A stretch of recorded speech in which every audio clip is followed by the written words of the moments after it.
This channel does not promote any violent, harmful, or illegal activities. All content provided by this channel is meant for an educational purpose only. কালনায় এই মুহূর্তে চোখ রাখবো সমুদ্রকর station সংলগ্ন রেলগেটে অবরোধ করছেন ভোটাররা। ঘটনাস্থলে কালনা জিআরপি আরপিএফ গেছে, অবরোধ তোলার চেষ্টা করা হচ্ছে।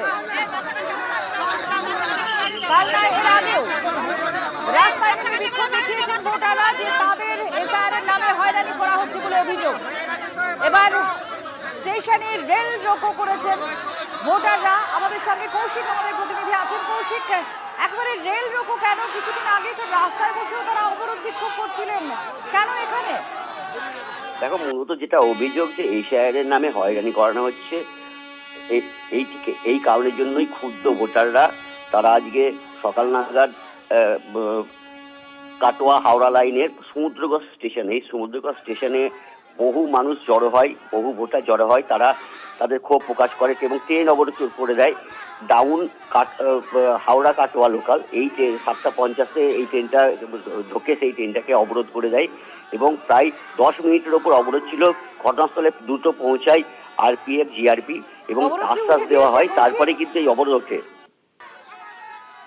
ধন্যবাদ কৌশিক, আমাদের প্রতিনিধি জানালেন প্রায় 10 মিনিট মতো অবরুদ্ধ ছিল ট্রেন চলাচল, তারপর উঠে যায়।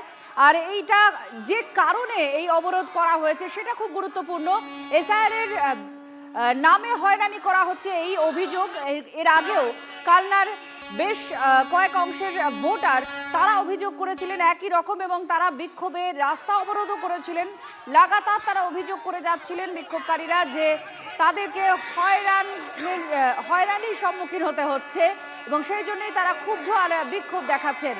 আর এই মুহূর্তে যে ছবি দেখতে পাচ্ছেন সেটা হচ্ছে সমুদ্রগড় স্টেশনের ছবি, যেখানে রেল রোকো করা হয়।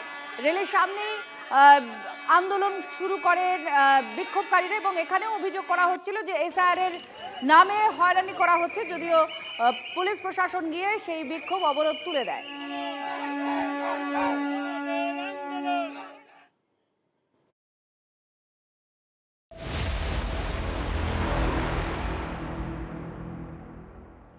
আর এবার চোখ রাখবো চাকুলিয়ায়। চাকুলিয়ায় কি অবস্থা আপনারা দেখেছেন, বিডিও অফিস পুরো তছনছ লণ্ডভণ্ড হয়ে গিয়েছে। আগুন ধরিয়ে দেওয়া হয় নথিতে, বহু নথি পুড়ে গেছে এবং গোটা এলাকা জুড়ে যে গুন্ডামি যে তাণ্ডব চলেছে তার ছবি স্পষ্ট হয়ে আছে এখনো। আটক করা হয়েছে 10 জনকে।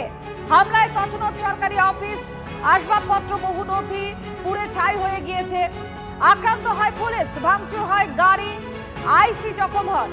প্রসেনজিৎ আমাদের প্রতিনিধি গতকাল থেকে সরাসরি সেই জায়গা থেকে সেখানকার ছবি দেখাচ্ছিলেন, এই মুহূর্তেও আমাদের সঙ্গে রয়েছেন প্রসেনজিৎ।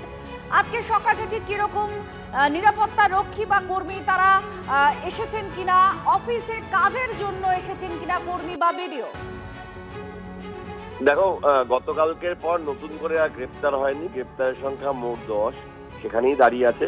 তাদের বিরুদ্ধে জামিন অযোগ্য বিএনএস এর বিভিন্ন ধারায় সরকারি সম্পত্তি ভাঙচুর, লুট ইত্যাদি ধারা দেওয়া হচ্ছে। আর কিছুক্ষণ পর তাদের ইসলামপুর আদালতে পাঠানো হবে। দ্বিতীয়ত, বিডিও অফিস কবে থেকে ফের কাজকর্ম শুরু করবে এবং এসআইআর প্রক্রিয়ার শুনানিগুলো শুরু হবে তা এখনো নিশ্চিত নয়। বাড়তি পুলিশ কর্মী গাত্রিত কোটা বিডিও অফিস চত্বরে ছেড়ে দেওয়া হয়েছে। আজকেও বিভিন্ন এলাকায় পুলিশ রয়েছে, পুলিশ পিকেটিং রয়েছে। স্থানীয় একটি স্কুল পুলিশের পক্ষ থেকে নেওয়া হয়েছে ক্যাম্প করার জন্য। বাড়তি বাহিনী এনে সেখানে রাখা হয়েছে বিভিন্ন থানা থেকে। সব মিলিয়ে পরিস্থিতি থমথমে। এখন দেখার যে সমস্ত কিছু ধীরে ধীরে স্বাভাবিক হয় কিনা। বিডিও আজকে আসবে না আর কিছুক্ষণ পর, কিন্তু আদৌ অফিস চালানো যায় কিনা বা অফিস চালানোর মতো পরিস্থিতি সেখানে আছে কিনা, সেটাই এখন মূল প্রশ্ন প্রশাসনের কাছে। ধন্যবাদ আমাদের প্রতিনিধি। যে ছবিটা গতকাল থেকে তুলে ধরেছিলেন সেই ছবি এই মুহূর্তে আপনাদের আমরা দেখাচ্ছি। আর তার সঙ্গে সঙ্গে আজকের যে পরিস্থিতি সেটাও খানিকটা বললেন যে পুরো জায়গাটায় থমথমে হয়ে রয়েছে। প্রায় 20 লক্ষ টাকার ক্ষয়ক্ষতি হয়েছে এমনটাই নির্বাচন কমিশন জানাচ্ছে। আর এনুমারেশন পর্বে অর্থাৎ এনুমারেশন ফর্ম জমা দেওয়ার ক্ষেত্রে 1,70,000 ভোটারের নাম বাদ যায়। বাংলাদেশ সীমান্তবর্তী লাগোয়া এই অঞ্চল উত্তর দিনাজপুরের এসআইআর পর্বের শুরু থেকে সকলের নজরে ছিল। প্রথম পর্বটা মোটের উপর শান্তিপূর্ণ গেছে, কিন্তু হিয়ারিং পর্ব সেখানে অশান্তি সব মাত্রা ছাড়িয়ে গেল। পুড়ে যাওয়া বিডিও অফিসে, সেই অফিসের ছবি আপনারা দেখছেন। আর তা নিয়ে রাজ্য রাজনীতিতে এখন ব্যাপক চাপানোতর চলছে, মাত্রা টানার এখন বার্তাও দেওয়া হচ্ছে।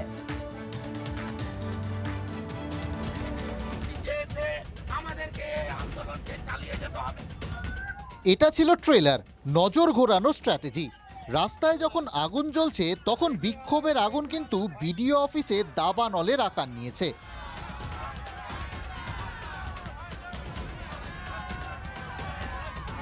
দমকল যাতে ঢুকতে না পারে তার জন্য আটকে রাখা হয়েছিল রাস্তাও। গাছ ফেলে দিয়েছে রাস্তার উপরে, আমরা রাস্তা ক্রস করতে পারছি না, ওই কারণে আমরা এখানে স্পটে থেকে 2 কিলোমিটার আগে দাঁড়িয়ে আছি। এই ঘটনাগুলোই বলে দেয় সাধারণ মানুষের সাধারণ প্রতিবাদ নয়, ফুল প্রুফ প্ল্যান করেই এই বিক্ষোভের নাটক। না একটা কমপ্লেন পেয়েছেন বিডি সাহেব থেকে, ও কমপ্লেনের উপরই আমরা এফআইআর স্টার্ট করেছেন, বাকি আমরা রেডগুলো চলছে, নেসেসারি লিগ্যাল অ্যাকশন নেওয়া হবে। পুলিশ ছুটল, কাঁদানে গ্যাস ছুঁড়ল, লাঠিচার্জও হলো, কিন্তু চাকুলিয়ার বিডিও অফিস বাঁচানো গেল না। নথি পুড়ে খাক, ভাঙচুর হলো এলাকার তৃণমূল পার্টি অফিসও। তাদের একটাই কাজ, বাংলাদেশ থেকে আসা মুসলিম অনুপ্রবেশকারীদেরকে নাগরিকত্ব দেওয়ার ব্যবস্থা করা, করে পশ্চিমবঙ্গের ডেমোগ্রাফিকে পরিবর্তন করা এবং পশ্চিমবঙ্গকে আইএসআইএসের পীঠস্থান তৈরি করা।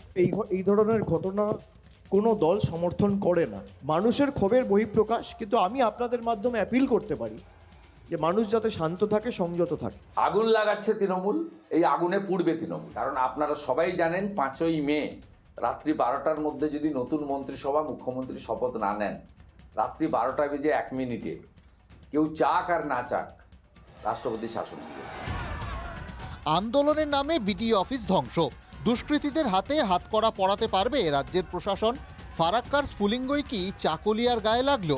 দৃষ্টান্তমূলক ব্যবস্থা নিয়ে দৃষ্টান্ত তৈরি করতে পারবে প্রশাসন? গোটা তাণ্ডবটা দেখিয়ে দিচ্ছে, অন্তত আপাতত কিছুতেই 2-1 দিনের মধ্যে এই বিডিও অফিসকে স্বাভাবিক করে তোলা যাবে না, কারণ চতুর্দিকে ধ্বংসের ছবিটা স্পষ্ট। ক্যামেরায় দীপায়নের সঙ্গে প্রসেনজিৎ, TV9 বাংলা, চাকুলিয়া। আর এই এসআইআর শুনানি পর্বে 7 নম্বর ফর্ম, অর্থাৎ যেখানে নাম বাদ দেওয়ার ক্ষেত্রে আবেদন করা হয়, সেই ফর্ম কি তৃণমূল কংগ্রেসের মাথা ব্যথার কারণ হয়ে উঠেছে?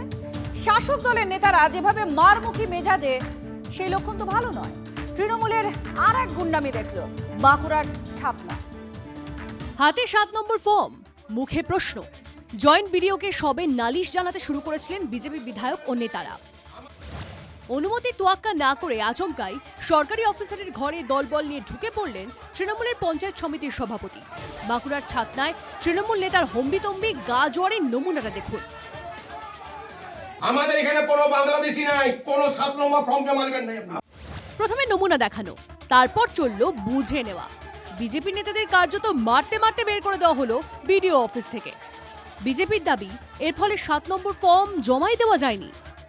আমাদের 2 মহিলাকে মারধর করেছে, আমাকেও মারধর করার চেষ্টা করে, আর বলছে এখানে এমএলএ কে মেরে ফেলা হোক। এটা সিসি ফুটেজে আছে, পুলিশের সম্মুখে এই কাজগুলো হয়েছে। দিন কয়েক আগে এই বাঁকুড়ারই খাতড়ায় 7 নম্বর ফর্ম বোঝাই গাড়ি আটক করে পুলিশে দিয়েছিল তৃণমূল কর্মীরা।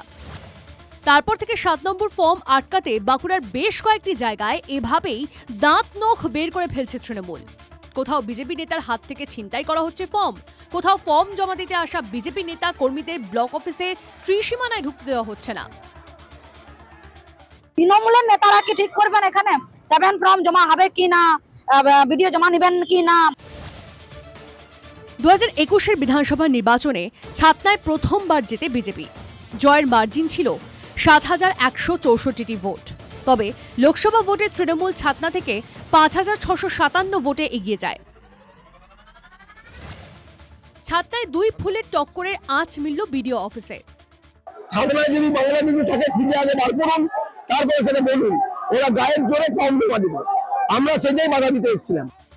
তৃণমূল নেতা মেনে নিয়েছেন, বাধা দিয়েছেন। সরকারি অফিসে ঢুকে এভাবে বাধা দেওয়া যায় কি? তার এলাকায় বাংলাদেশি নেই সেটা তৃণমূল নেতা জানলেন কিভাবে? এ কি মগের মুলুক?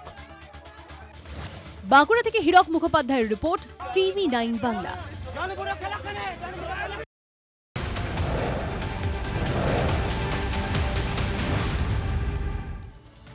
এবার এবার কলকাতার 109 নম্বর ওয়ার্ডের দিকে নজর রাখি, কারণ সেখানে আত্মঘাতী হয়েছেন বিএলও। তার মৃত্যু নিয়েও এবং মৃত্যুর কারণ নিয়ে অভিযোগ পাল্টা অভিযোগ চলছে।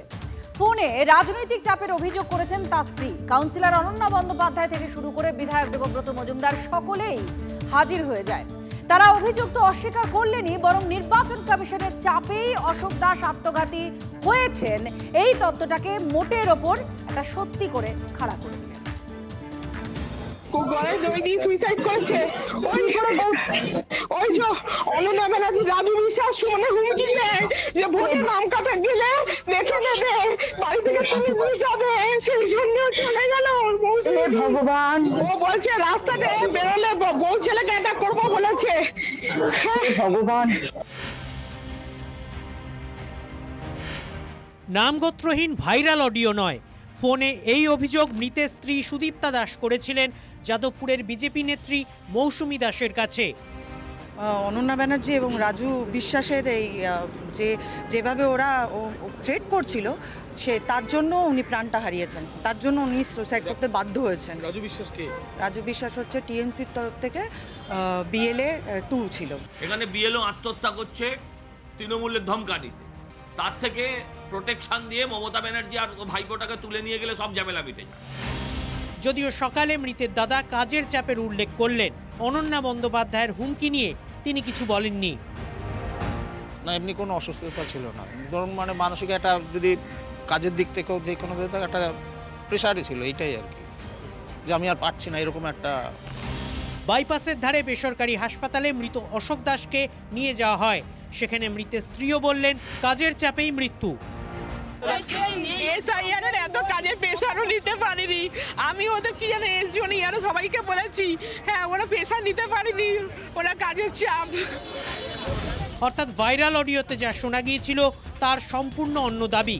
কিন্তু মৃতের স্ত্রী এটাও বললেন যে তাকে যেন কিছু বলা না হয়, তার ছেলেটা ছোট। তার মানে কি? তারপরই সাদা টি শার্ট পরা এক তরুণ একরকম জোর করে অশোক দাসের স্ত্রীকে গাড়িতে তুলে দিলেন। আমার কিছু বলবেন না, আমার ছেলেটা দেখুন। মৃতের স্ত্রী শেষে কি বললেন? সাদা টি শার্ট পরা তরুণটি কে যে ওভাবে মৃতের স্ত্রীকে গাড়িতে তুলে দিলেন? সেই প্রশ্নের উত্তরটা পাওয়ার আগে প্রশ্নটাই বদলে গেল। হাসপাতালে উপস্থিত বিধায়ক দেবব্রত মজুমদার অভিযোগ করলেন নির্বাচন কমিশনের চাপেই মৃত্যু। নির্বাচন কমিশনের এই অপরিকল্পিত এসআইআর এবং অত্যধিক চাপ এবং আইনি পদক্ষেপের ভয় দেখানো বিএলওদেরকে একটা অস্বাভাবিক পরিস্থিতিতে তৈরি করেছে। তৃণমূল কাউন্সিলর অনন্যা বন্দ্যোপাধ্যায়, যার বিরুদ্ধে অভিযোগ ওই অডিওতে শোনা গিয়েছিল, তিনিও এরপর আত্মবিশ্বাসের সঙ্গে সব অভিযোগ অস্বীকার করলেন। যার কথা আপনি বললেন, আপনি যে কথা আমাকে বললেন যে এরকম ভারতীয় জনতা পার্টি সেটাকে চেষ্টা করছে ভাইরাল করার, কারণ এই ঘটনাটা এইভাবে যদি একটু অন্য দিক অভিমুখ ঘুরিয়ে দেওয়া যায় তাহলে সেটা ভালো খাবে। মৃতের বাড়িতে সমবেদনা জানাতে গিয়েছিলেন বাম জমানার মন্ত্রী কান্তি গঙ্গোপাধ্যায়। তিনি স্বচ্ছ ও নিরপেক্ষ তদন্তের দাবি জানিয়েছেন। উচ্চ পর্যায়ের একটা নিরপেক্ষ তদন্ত হওয়া প্রয়োজন। Bureau report, TV9 Bangla. প্রশ্ন উঠেছে কিন্তু তারপর অভিষেক বন্দ্যোপাধ্যায়ের নির্দেশও এসেছে। বিএলওর পরিবারের পাশে থাকতে দলের নেতৃত্বকে তিনি নির্দেশ দিয়েছেন।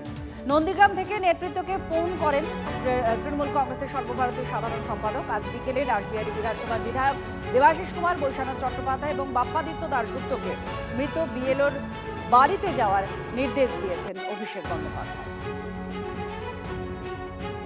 যদি কেউ দেখতে পায় যে সেই এলাকার বৈধ নাগরিকদের বাদ দেওয়ার চেষ্টা হচ্ছে, বৈধ নাগরিকদের হয়রান করা হচ্ছে, তো তার প্রতিবাদ যদি কেউ করে থাকেন সেটাকে তো চাপ বলে না, সেটাকে বলে অন্যায় চাপের প্রতিবাদ। অন্যায় চাপ যেটা দিল্লি থেকে আসছে যে নাম বাদ দিতে হবে, নাম কাটতে হবে, তো সেইটা তো করতে পারবে না। সেই চাপটা পড়ে যাচ্ছে এদের উপর, সেই জন্য করেছে।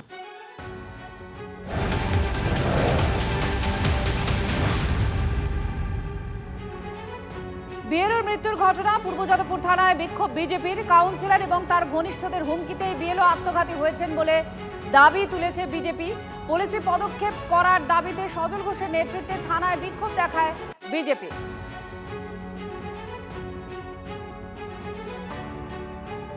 হাইজ্যাক বলুন, কিডন্যাপ বলুন, কথা বললে তো সত্যি বেরিয়ে পড়বে, কিন্তু সত্যি তো তার আগেই বেরিয়ে গেছে। সত্যিকে কি কোনোদিন চাপা রাখা যায়?